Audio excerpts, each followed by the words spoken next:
Bonjour et bienvenue à tous. La rumeur court dans toutes les directions. La rumeur court que le moment de la délivrance de l'Afrique de l'Ouest éveillée, du Mali, du Burkina et du Niger, de la dictature néocoloniale du franc CFA est proche. Vous avez, je crois, tous suivi une intervention publique du Premier ministre du Mali, le docteur Choguel Kokala Maïga, sur le sujet. L'intervention du docteur Choguel Kokala Maïga a consisté à faire trois choses. Premièrement, il a confirmé que l'Alliance travaillait à l'élaboration de sa monnaie. Avant de commencer, n'oubliez pas de vous abonner et d'activer la cloche de notification pour ne rater aucune de nos prochaines vidéos. C'est parti.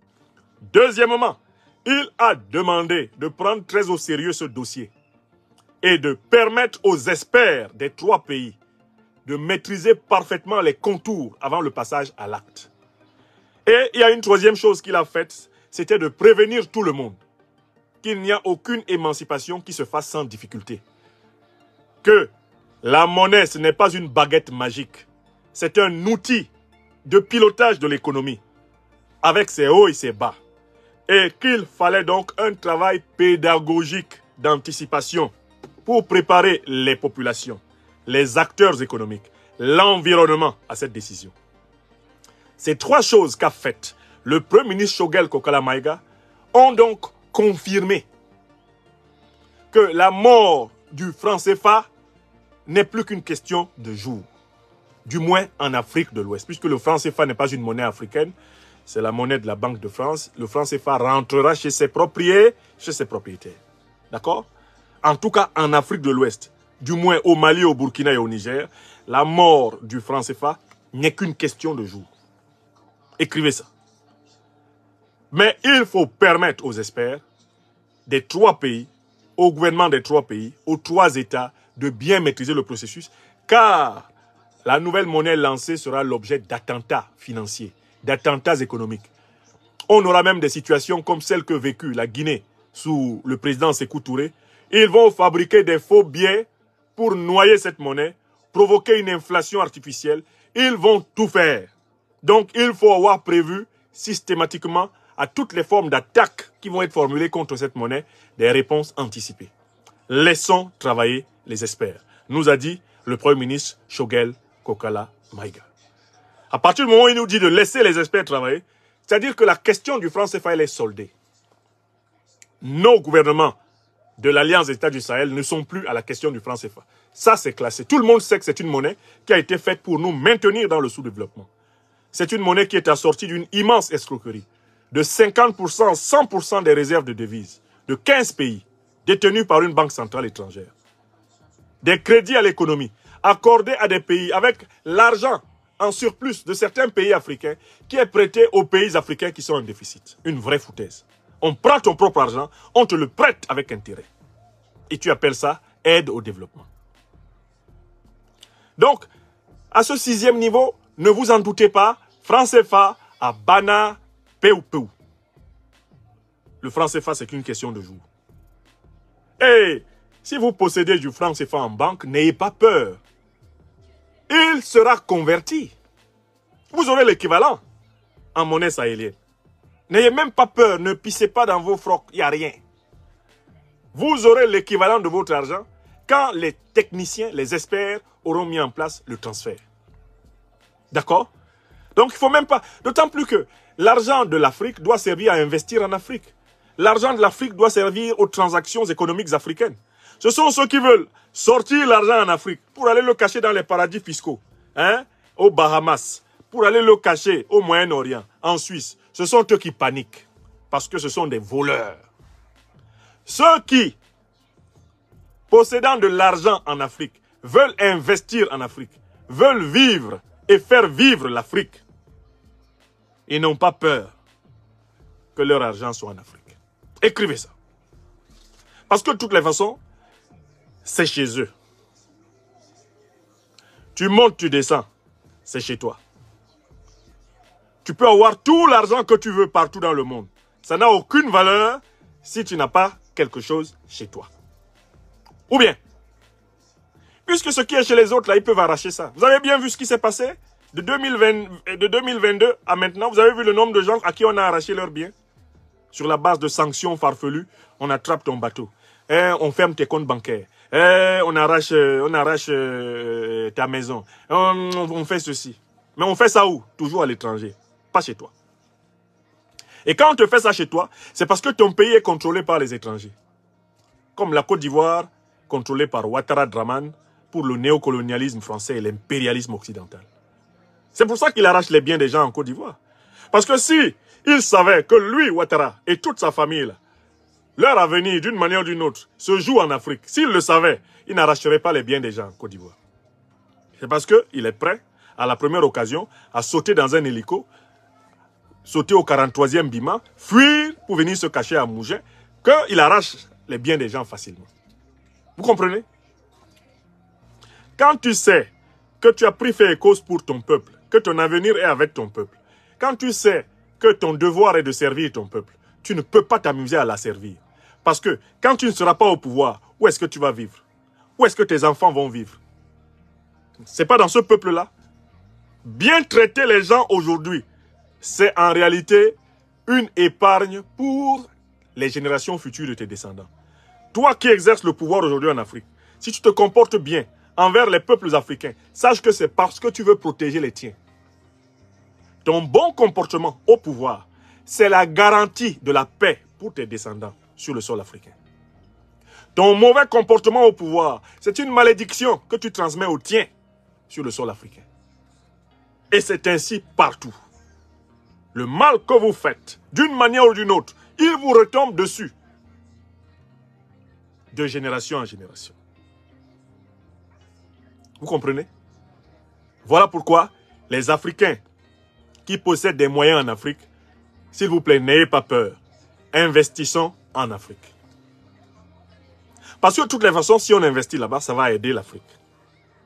Oui ou non? Ça n'aide pas l'Afrique? Si ça aide l'Afrique, ça va aider nos parents. Ça va aider nos descendants. Oui ou non? Ok. Mais si nous surinvestissons un peu partout, et que parce qu'on a écrit un article, on a écrit un livre, on vient, on arrache. Tu as fait quoi? Nos dirigeants africains qui ont des comptes ici en Europe, qui ont des comptes, je ne sais pas, dans les paradis fiscaux, remplis et qui seront arrachés dès leur mort, dès même que le banquier va apprendre qu'ils sont malades, il va commencer à voler l'argent. Est-ce qu'ils ne comprennent pas qu'il est temps de rapatrier les fonds? De faire travailler cet argent, pour ainsi dire, et faire que les gens travaillent avec cet argent. Est-ce qu'ils n'ont toujours pas compris que tout cela va être arraché? Demandez à la famille Mobutu ce qu'elle a pu récupérer de tout ce que Mobutu a volé au Congo. Si la famille Mobutu a récupéré 1% de l'argent volé de Mobutu, c'est beaucoup. Allez demander au président Oufoué, à sa famille, combien ils ont récupéré de tout ce que le président Oufoué a déposé partout. Dès que le monsieur s'est mis à mourir, les voyous, les rapaces de tout pays se sont jetés sur la fortune personnelle, fortune de l'État de Côte d'Ivoire, accumulée autour du président Oufoué. Ils se la sont partagés sans pitié. Regardez comment ils ont fait avec Kadhafi. Tout ce que Kadhafi avait déposé à l'étranger a été volé. Des centaines de milliards de dollars. Et ça devrait servir de leçon à chaque Africaine, à chaque Africain. Quand nous prenons et nous sortons les ressources de l'Afrique, nous faisons du mal à nous-mêmes en Afrique et nous faisons du mal à toutes les générations futures. Il faut investir les ressources africaines en Afrique. Ça, c'est ce que la sagesse enseigne. Mais encore faut-il qu'on l'écoute. Bon, je viens maintenant à la 7e et dernière considération de cette analyse. 7e et dernière considération. Le voyage du gouvernement nigérien à Moscou annonce une très grande coopération sur le plan technologique. Là, j'ai parlé beaucoup de monnaie, mais sur le plan technologique. Parce qu'il y a peut-être quelque chose qui peut vous avoir échappé. C'est que le Niger est, avec la République démocratique du Congo, l'un des 2 premiers pays nucléaires africains. Le Niger, la République démocratique du Congo, l'Afrique du Sud, qui ont d'énormes et de sérieuses réserves d'uranium dans leur sol, Ce sont les principaux pays nucléaires africains. J'espère que vous savez que le Niger est le deuxième fournisseur officiel d'uranium à toute l'Union européenne. Deuxième fournisseur. Et comme vous savez que les quantités d'uranium nigérien qui sont ramassées depuis plusieurs années ne sont pas pesées et ne sont pas maîtrisées à ce jour par les Nigériens, en réalité le Niger est le premier fournisseur européen d'uranium. Parce que les Nigériens ne maîtrisent pas les quantités d'uranium qui sortent de chez eux. Vous comprenez? Donc le Niger et la Russie sont en réalité, pour la Russie, une puissance nucléaire effective et pour le Niger, une puissance nucléaire potentielle. Écrivez ça. Écrivez ça. Or, l'une des raisons du retard actuel de l'économie nigérienne, mais c'est le problème de l'énergie. Le Nigeria, instrumentalisé par le néocolonialisme français et l'impérialisme occidental, s'est permis de se moquer du Niger en lui coupant l'électricité. Comment on peut couper l'électricité à un pays rempli d'uranium? L'uranium étant la matière fissile avec laquelle on produit en une quantité considérable de l'énergie. Comment on peut faire ça au Niger? Comment on peut couper l'électricité au Niger alors que le Niger a une capacité solaire énorme? Comment on peut couper l'électricité au Niger alors que le Niger peut développer la géothermie? Aller chercher l'énergie dans le sol. Selon des techniques, comme le rappelait le professeur Nusere Kalala Omotunde, des techniques qui ont été amplement testées et vérifiées, par exemple, dans les départements d'outre-mer, les territoires d'outre-mer, la Martinique, la Guadeloupe. La géothermie, on va chercher l'énergie au fond de la terre. Et c'est une énergie considérable.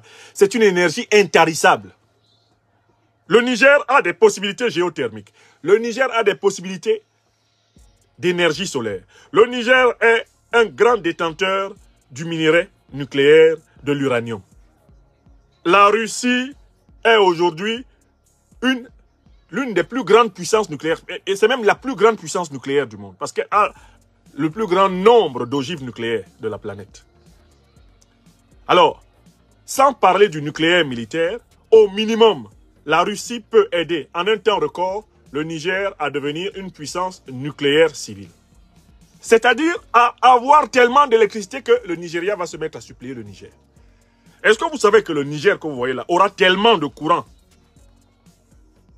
que toute la sous-région viendra acheter le courant au Niger? Est-ce que, Nigériens, quand vous vous appelez ces derniers temps des Nigérois et des Nigériennes, est-ce que vous savez à quel point vous avez raison?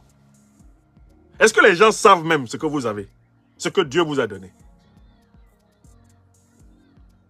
Le potentiel énergétique nigérien est tel que le Niger va être un pays exportateur d'énergie. Même l'Afrique du Nord viendra acheter de l'énergie au Niger.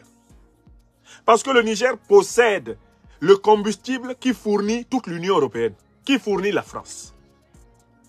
Maintenant que le Niger va être le maître de sa production, en neutralisant ceux qui veulent absolument lui faire la guerre pour lui voler sa production.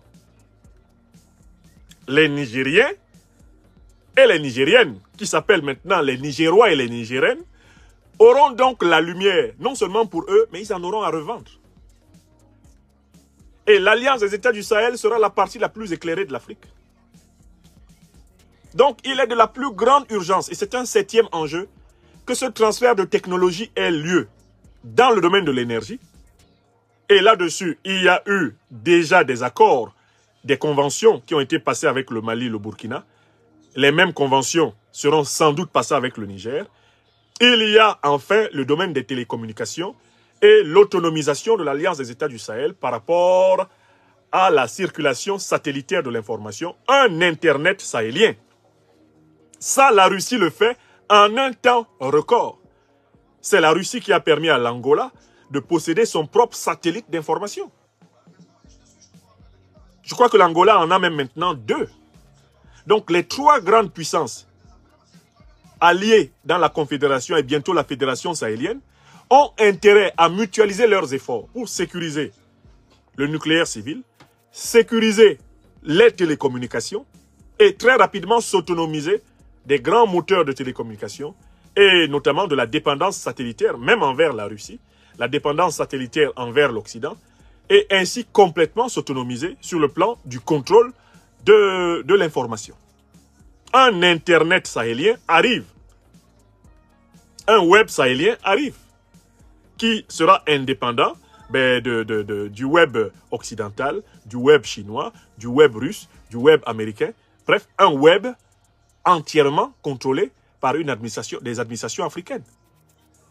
Donc, en fait, il y a tellement de travail. Il y a des possibilités de développement inouïes qui se dressent à l'horizon de cette visite. De telle façon qu'il importe que le peuple nigérien, les autorités nigériennes, la société civile et tous les peuples africains suivent de très près l'évolution des travaux multilatéraux nigéro-russes, des travaux multilatéraux entre l'AES, la Russie, la Chine, la Turquie, l'Iran. Il faut suivre tout cela pour qu'ensemble nous élaborions une méthodologie de la construction du monde multipolaire. Car l'enjeu de tout ceci, c'est l'entrée de l'Afrique dans le monde multipolaire. L'AES, en tant que tel, n'aura aucun mal à adhérer aux BRICS. Intégrée militairement, intégrée économiquement, intégrée politiquement, intégrée technologiquement, elle devient la plus grande puissance d'Afrique noire. Et c'est une force immense pour l'alliance des BRICS qui est en construction. Et ça devient un pôle puissant pour avoir droit de veto à l'Organisation des Nations Unies ou dans une nouvelle organisation internationale. C'est-à-dire qu'en fait, tout est lié au succès de l'Alliance. Voilà, mes chers amis, ce sur quoi je voulais attirer votre attention. Ne voyez pas cette visite à la légère. Ne la voyez pas simplement d'un point de vue médiatique. Ne vous contentez pas de vous réjouir. S'il vous plaît, pensons cette visite. Pensons ce pas décisif du Niger. C'est un pas courageux. Ceux qui ne sont pas d'accord avec le Niger, nous savons déjà ce qu'ils vont faire. Et les autorités nigériennes sont amplement averties de ce à quoi il faut s'en tenir. Et il ne faut s'attendre à des cadeaux de la part de personne. Alors, la Russie, la Chine, offrent leur coopération non pas par un amour excessif des Africains. C'est une offre qui correspond à leur propre stratégie et à leur vision géopolitique. C'est parce que la Russie et la Chine, notamment, ont compris qu'il faut que l'Afrique ne soit plus le marchepied de l'Occident pour que l'Occident n'utilise pas les richesses de l'Afrique pour les écraser en Eurasie. Voilà pourquoi la Russie et la Chine développent ce partenariat et s'efforcent de développer un partenariat différent du partenariat occidental. D'autant plus que ces puissances ont bien compris que les Africains sont déterminés à exercer leur souveraineté. Mais on peut tout à fait faire de bonnes affaires avec un État souverain. Il n'y a pas incompatibilité entre le respect mutuel de la souveraineté et la prospérité dans les relations internationales, économiques, politiques et culturelles. Bien au contraire, si nous nous respectons, nous pouvons faire de très bonnes affaires. Voilà, mes chers amis, ce que je voulais dire. Que soient bénis les autorités éclairées du Niger, le président Tiani, le premier ministre Ali Mohamed Lamine Zeyn, que j'ai eu le bonheur de rencontrer récemment à Niamey. Je voudrais en profiter pour saluer tous les membres du CNSP, saluer l'ensemble des membres du gouvernement du Niger et les inviter à continuer à redoubler de vigilance, car l'ennemi tapi dans l'ombre n'hésitera pas à exploiter la moindre faille. Il n'hésitera pas à exploiter la moindre inattention. L'un des domaines d'inattention, ce sont les alliances sous-régionales. Chers dirigeants du Niger, s'il vous plaît, dans la sous-région, ne faites confiance à personne de ceux qui n'ont pas entièrement pris les mêmes engagements que vous. La confiance qui règne entre le Mali, le Burkina Faso et le Niger n'a aucune commune mesure avec les relations qui peuvent régner avec les autres États. Certes, la diplomatie a ses exigences. Il y a une réelle politique nécessaire pour la défense des intérêts vitaux de chaque pays. Je suis assez bien formé et expérimenté dans les relations internationales pour le savoir. Donc je peux comprendre qu'il y ait un positionnement différencié de la part du Niger en fonction de ses intérêts vitaux. Et c'est ce que j'aide l'opinion africaine à comprendre. Nous avons des options idéologiques, des options morales et spirituelles qui sont fermes, mais il ne faut pas oublier que dans la mise en œuvre de l'idéologie, dans la mise en œuvre d'une politique, il y a la tactique et il y a la stratégie. Parfois, la tactique paraît être opposée à la stratégie. Mais en réalité, cette opposition n'est qu'apparente dès lors que la confiance règne en la fidélité des acteurs politiques envers leurs principes. Donc certains peuvent très mal interpréter les amabilités que tel ou tel État de l'Alliance a envers des États dont nous savons très bien qu'ils ont encore les deux pieds sous l'impérialisme occidental et le néocolonialisme français, malgré leurs déclarations et leurs amitiés de circonstances. Nous savons que les dirigeants de l'Alliance des États du Sahel savent comment on marche avec les loups, comment on marche avec les agneaux, ils savent comment on marche avec les lions, les éléphants, ils savent même aussi comment on marche avec les caméléons. Et c'est pour cela que nous leur faisons confiance et que nous invoquons sereinement la bénédiction de nos ancêtres angélisés et à travers eux du Tout-Puissant sur chacun d'entre eux. N'oubliez pas de vous abonner et d'activer la cloche de notification pour rester informé de nos prochaines vidéos. Restez à l'écoute pour les développements passionnants à venir.